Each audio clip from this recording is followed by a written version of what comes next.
बेलागाच्या सह्याद्रीच्या बाहेर कर्नाटकच्या हृदयात उभा असलेला अभेद्य गड किल्ले जिंजी। सभासद बखर सांगते, हा गड मिळाल्याशिवाय दक्षिण प्रांत जिंकणे अशक्यच। प्रचंड भिंती, असंख्य दरवाजे, खोल खंदक व तासलेले डोंगरकडे हे पाहताच सामर्थ्याची जाणीव होते।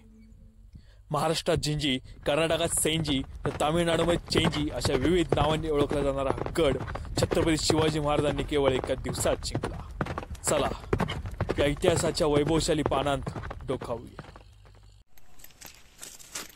आता आपण पदुच्चेरी गेटच्या दिशेने चाललोय आणि हा किल्ल्याचा एक प्रमुख दरवाजा सारखाच आहे, पण इथे अवशेष तर नाही पडलेल्या अवस्थेत आहे सगळा।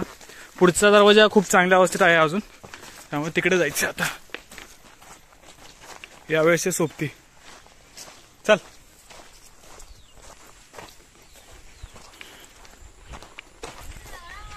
हे पदुच्चेरी गेट इकडून बंद आहे, आम्हाला दुसरीकडून जायला लागणार आता। शिलालेख आहे उर्दू भाषेतला।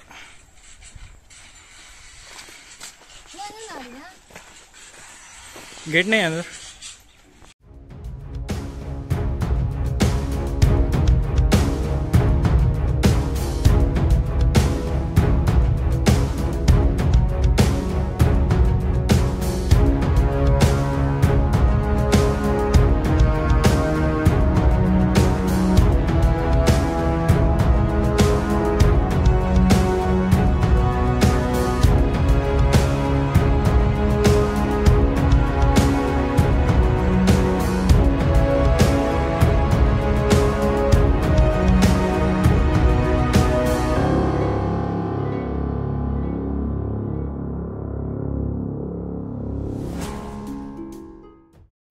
आता वरती आले यांनी आपल्याला मदत केली।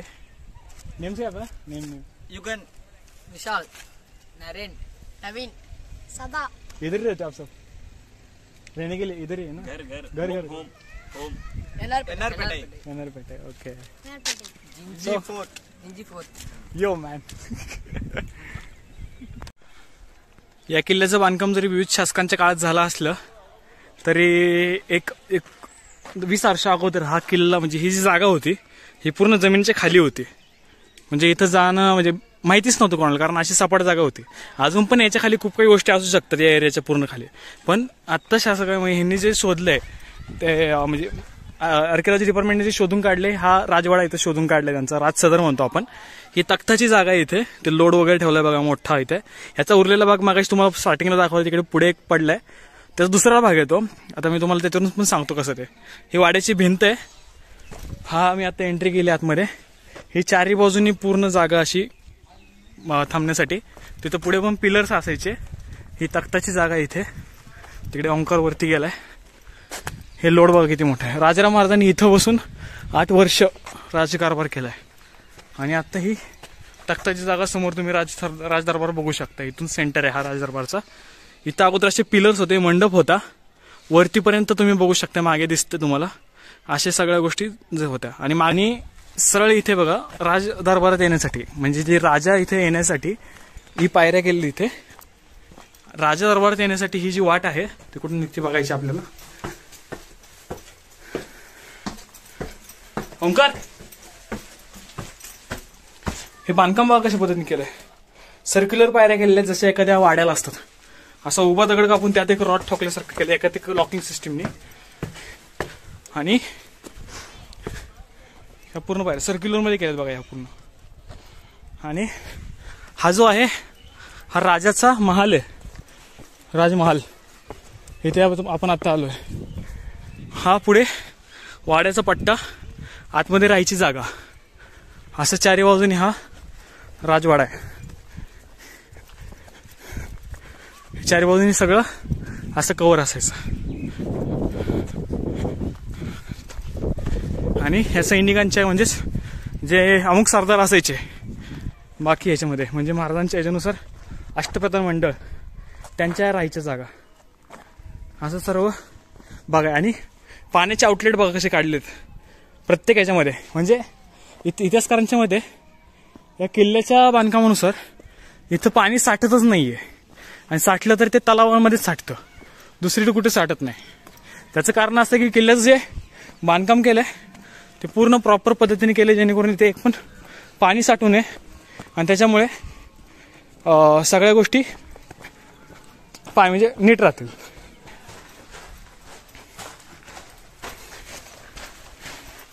म्हणजे एखाद्या प्रॉपर शहरी बांधकामाप्रमाणे पाण्याचे आउटलेट काढलेले असे इथे लोक राहण्यासाठी दोन्ही बाजूनी जागा आहेत.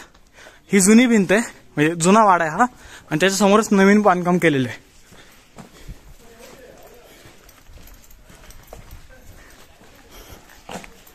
असं हे जवळपास 150 ते 200 माणसं एकटे राहतील निवांत, तशा पद्धतीने हे बांधकाम पूर्ण तयार करून घेतलेलं आहे. ही राजसदर आणि इथे घोडे लावायची जागा, तिकडे ओंकार गेलायच आणि तिकडे महाल आहे, तिथे जायचं आपल्याला वरती. आता वरतून बघायचं काय लगेच कळेल वरतून. आर्किओलॉजीने सध्या बंद करून ठेवलं हा जागा, इथे काम चालू असते. तशी पुढे मी इथून सांगतो तुम्हाला. आता ही पुढची जी जागा आहे इथे मिडलला कारंजा असायचा आणि साईडने सगळे बसलेले वगैरे असायचे, म्हणजे पाणी असायची. तर जे मोकळी जागा इथे दिसते समोर तुम्हाला ही वाली, सगळी पाणी असायची तिथे. आणि वरती हवा महाल आहे बघा वरती, म्हणजे जवळपास 8 मजलीवरती पण पायरीत जायला, तिथून भारी फोटो वगैरे निघतात. पण म्हणजे मुलूक सगळा दिसतो आजूबाजूचा. हा महाल हे विटांनी बनवलेला बेसमेंट आहे पूर्ण, असं पंजाबी स्टाईल, पंजाबला असं असते. इथे महाराजांनी बनवलेला गोल बुरुज, याची 360 डिग्रीमध्ये तोफ असं, एकच तोफ असायची वरती मोठ्या लांब पल्ल्याची, जेणेकरून लांबपर्यंत मारा करता यावा. आणि पुढचा हा कृष्णगिरी किल्ला.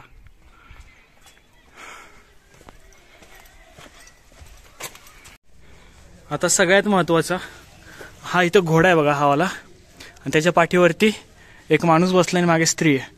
आता ही जी विरगळ आहे ही राजाराम महाराज आणि छत्रपती राजाराम महाराज आणि त्यांची पत्नी ताराबाई, म्हणजे छत्रपती ताराबाई यांची ही विरगळ आहे असं समजलं जातं, म्हणजे सांगण्यात येते अभ्यासकांच्या मते.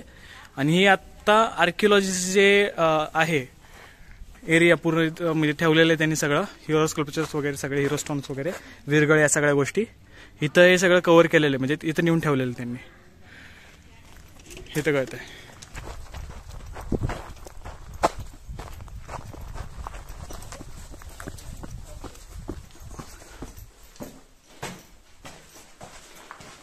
हा एक वाडा असू शकतोय असं मला वाटतं, कारण वाड्याच्या म्हणजे चारी बाजूनी वाड्याचं दृष्टिकोन अर्थाने सगळं बांधकाम केलंय आणि मध्ये जो ओपन स्पेस ठेवलाय कारण असं वाटतं की वाडा असावा.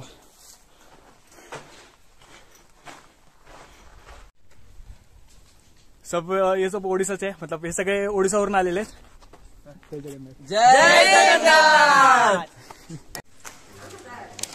आत्ता आपण धान्य क्वार्टरमध्ये, आणि धान्य क्वार्टर आतमधून 3 भागात डिवाइड केलेलं आहे.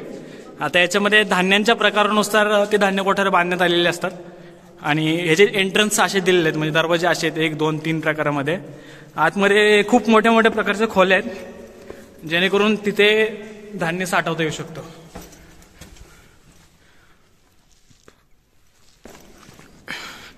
एवढ्या मोठ्या प्रकारामध्ये खोल्या आहेत आणि म्हणजे अजस्ट वरती व्हेंटिलेशनसाठी काही होल दिलेले आहेत जिथून हवा पास होते. आणि बाकी तुम्ही बघू शकता खाली सिमेंटचं वर्क आहे, हे सगळं आहे ना खाली सिमेंट आहे, जेणेकरून बाहेरचं मॉइश्चर ते आतमध्ये येणार नाही, अशा प्रकारे बांधकाम केलेलं असतं. हे तुम्ही बघू शकता आता धान्य कोठारच्या आतमध्ये. हा धान्य कोठार ज्यावेळेस बांधला होता बाहेरून जरी तुम्ही दगडाचं बांधकाम बघू शकताय, पण आतमध्ये चुन्याने हे पूर्ण एकच लॉ पॉलिश करून घेतलेले, जेणेकरून आतमध्ये मॉइश्चर काही येणार नाहीये. म्हणजे धान्य किती पण काळ आपण लपवून ठेवू शकतो इथे. आणि दुसरी गोष्ट म्हणजे ज्यावेळेस किल्ल्याला वेढा पडतो त्यावेळेस धान्य आणि पाणी या 2 गोष्टी मुबलक असणं खूप गरजेचं आहे. असं आहे. छत्रपती शिवाजी महाराज की जय. नमो पार्वती पते हर हर महादेव. अंधाऱ्या रातीत आला एक शाडो, बघतोय काहीतरी लपून, अरे कोण्या ओंकार आहा टमाटर बडे मजेदार.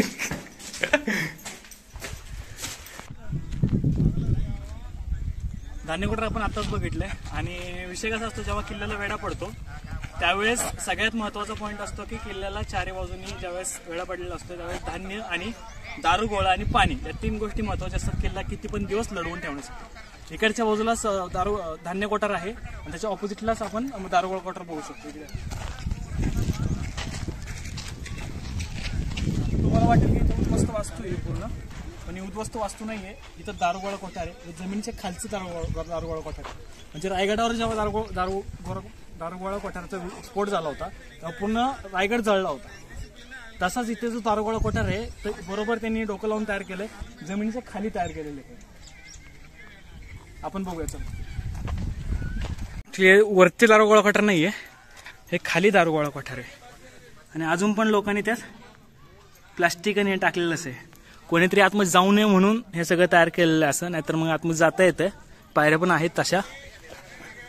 आणि मागच्या बाजूला भिंत वगैरे दिलेली, पलीकडून तोफगोळा आला वगैरे त्या सगळ्या गोष्टीसाठी असं तयार केलं. आणि पलीकडे हत्तीखाना आहे, म्हणजे अंबरखाना आपण म्हणतो तसंच तिकडे एक आहे. आणि याच्या मागच्या बाजूला हत्ती तलाव आहे. आपण त्या तलावाकडे जाणार आहे, म्हणजे हत्ती तलाव त्याला म्हणतात तसं. तोफगोळा हे जे आहे ही व्यायामशाळा आहे. तिकडे अंबरखाना बोललो, इथे पलीकडे जो आहे तो बुरुज आहे आणि त्याच्यावरून तोफ वगैरे टाकतात ती वाली जागा. हा जो आहे ही व्यायामशाळा आहे. इथे पूर्ण म्हणजे व्यायाम वगैरे करायचं ते. आणि तिकडे हत्ती म्हणजे पुष्करणी तलाव आहे, तिकडे जायचं. त्याच्या अगोदर व्यायामशाळेत जाऊन आपण.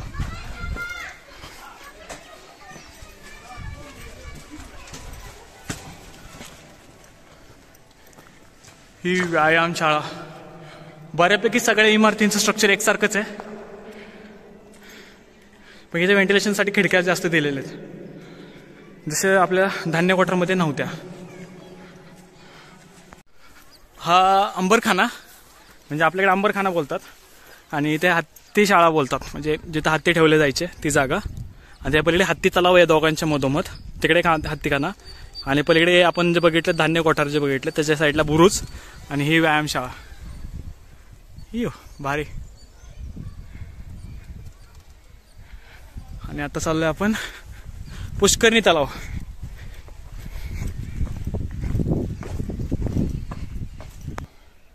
राजाराम महाराज जेव्हा इथे राज्य करत होते त्यांनी पाण्याची संभाव्यता इथे खूप कमी आहे, तर त्यांनी इथे जो हा तलाव मोठा बांधला याला पुष्करणी तलाव म्हणतात.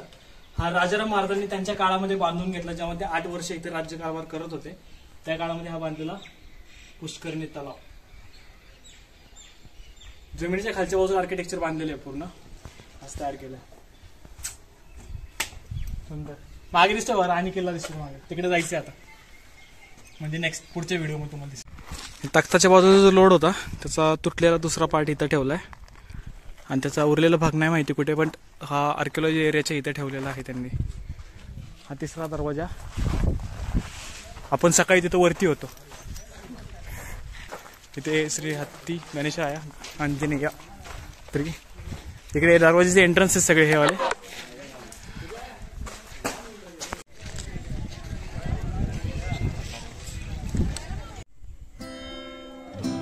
रिनोव्हेशनचं काम चालू आहे सध्या.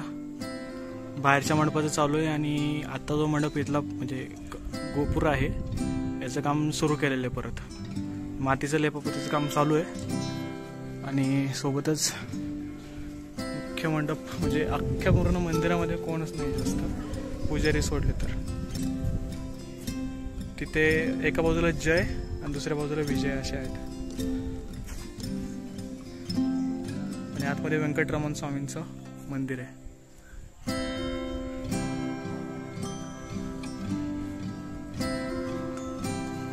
आता आपण बाहेरच्या मंडपात जाऊया. या मुलांनी खूप मदत केली, पूर्ण मंदिर फिरवतायत, किल्ला फिरवतायत.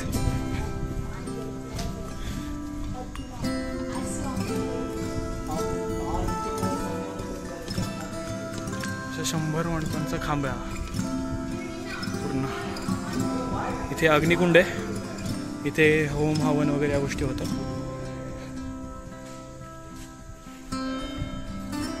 पूर्ण मंदिर आहे असं. मंदिराच्या चारी बाजूनी पाण्याच्या आउटलेटची सोय बरोबर केलेली आहे आणि तिकडून पाणी तटबंदीच्या बाहेर जात आहे. जागा केलेली तशी पूर्ण चारी बाजूनी खंड रस्ता तयार केलेला आहे.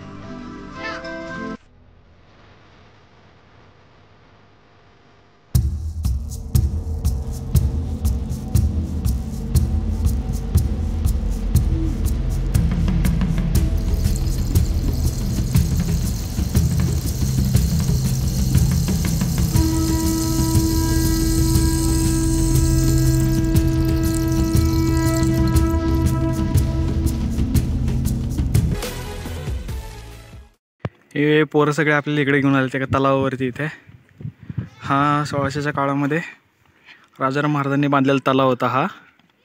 आता ते चालले तिकडे सगळे, तिकडे बोट आहे तर ते आणायला चालले सगळे. इकडे बसला आपला.